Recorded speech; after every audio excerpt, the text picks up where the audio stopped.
こんにちは、佐藤です。私たちがアメリカへ引っ越す準備を始めたのは、桜が咲く2024年4月。そうなんです。もう1年以上も前のことです。ずいぶん遅くなってしまったんですが、その時の家族の旅をビデオにして投稿することにしました。当時、夫はすでにアメリカにいて、荷物の撤収は私と息子の2人分だけ。息子は渡米の前日まで保育園へ行っていました。私自身は出発の4日前までフルタイムで仕事をして、それからは睡眠時間2時間か3時間ぐらいでパッキングをしていきました。ここでざっくりとですが、渡米までのスケジュールのお話をしたいと思います。まず、引っ越しの半年ぐらい前からどんなことが必要なのかなど下調べを始めて、3ヶ月前くらいには中古販売や引っ越し業者を決定しました。それから4週間くらい前からいろいろな手続きを進めて、最後1週間前はひたすら荷造りでした。もう少し詳しく見ていきましょう。まずは6ヶ月から3ヶ月前です。大事なパスポートやビザ、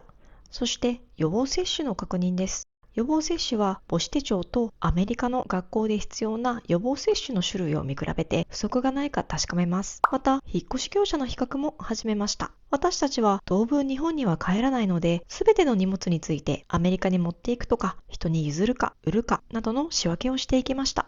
荷物は私と息子の2人分だったので、黒猫ヤマトさんの海外引っ越し単身パックエクストラコースに決めました。もともとはレギュラーサイズで頼んでいたんですが、パッキングを進めていくとやっぱり足りなさそうとなったので、エクストラコースに上げました。追加の段ボールも注文すればすぐに届きました。この海外引っ越し単身パックはすべて自分でパッキングをしなくてはいけないので、大人数の家族の場合にはあまりお勧めできないんですが、私たちのように大型家具や家電を持っていかないっていう人には合っているかなと思います。また最後に、私の会社へもアメリカに行くということを相談して、引き継ぎなどの話を始めました。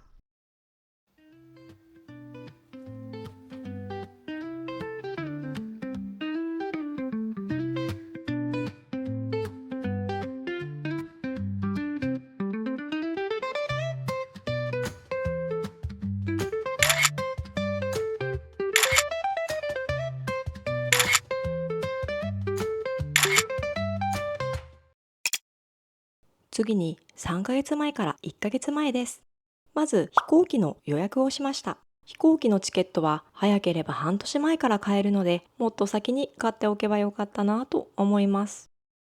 小さめの不要品は前もってメルカリで売り始めて、まだまだ使える家具や家電で自分で売るのはちょっと難しそうだなと思えるものは、複数の業者が一括で査定をしてくれるサイトに申し込んで売り先を決めました。買取価格などももちろんですが、出発ギリギリまで使ってそれから引き取りに来ていただきたかったので、その日程を柔軟に対応していただけるところに決めました。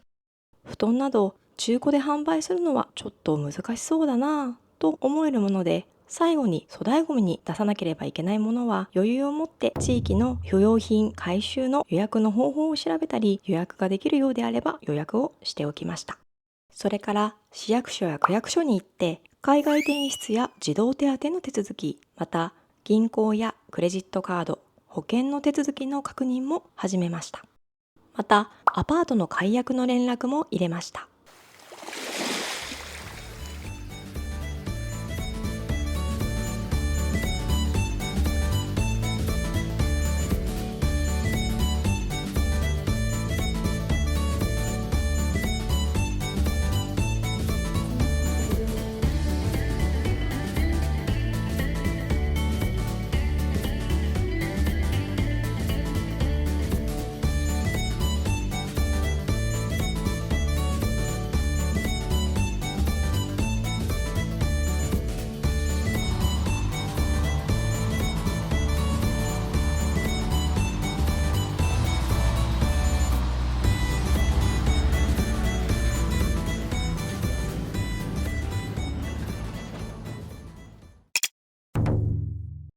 4週間前になっていよいよ本格的に荷物を片付け始めます。SIM カードや公共料金の解約、退去準備も進めます。電話番号をキープしておきたかったので LINE もから HIS モバイルへの切り替えをしました。実際に HIS モバイルを使ってみて、アメリカでもショートメッセージの受け取りが可能なことが分かっているので、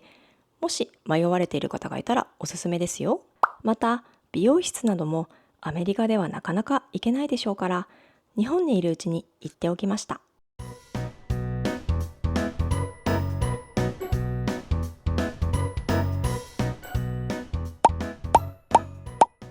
これ全部持っていくのかな？もちろん。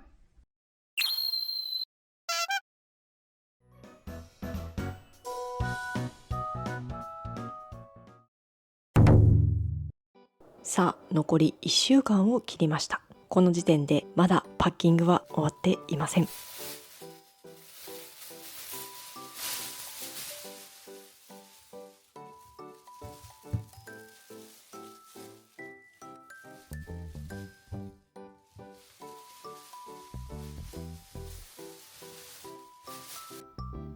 このあたりの記憶、正直忙しすぎて覚えていないんですが、どうにか終わったようです。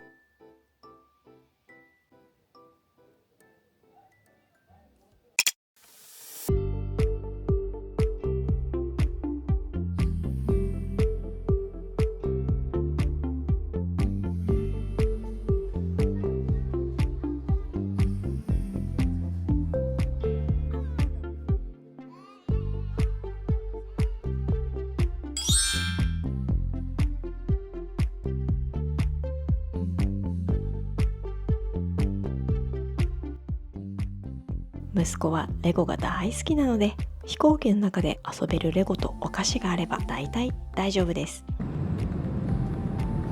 レゴジュラシックワールドアドベンチャ